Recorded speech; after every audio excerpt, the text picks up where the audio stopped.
Cell therapy is a very easy treatment. If we were down the block from you, you could do it on your lunch hour. Most of the time it takes is in preparation. We need to know about 6 weeks in advance that you're coming to the clinic because we need to know what your concerns are, what your goals are for the treatment. The cells are ordered specifically for you and they come from Europe, so it takes time. But the treatment itself is done on an outpatient basis.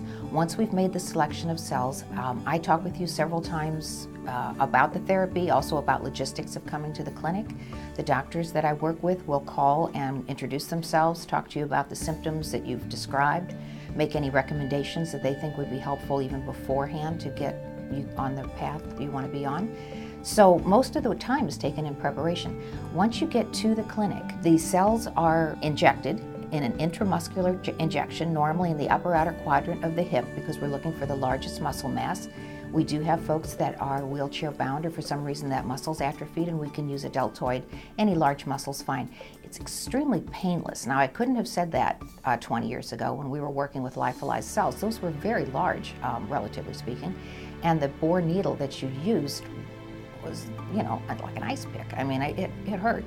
But now with the ultrafiltrates, I described how much smaller they are. They're nano-sized particles, so I can use as fine a needle as I can get, which in most cases is a 27 gauge, which is a very fine needle, just one step up from insulin syringe. So you don't really feel the injection as such, except that the volume that we're injecting might cause a little sensation of fullness.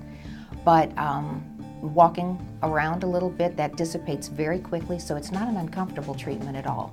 And it's done now on an outpatient basis. The early days, when we talked about some of the concerns that we had with the early cells, people would have to stay confined for a few days. But in this case, they come, they go.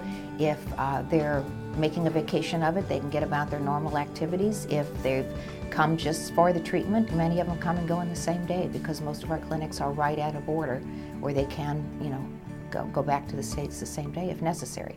We'd like to see them take a little more time because I think the rush everyone's in all the time is part of the problem, but sometimes that's not possible.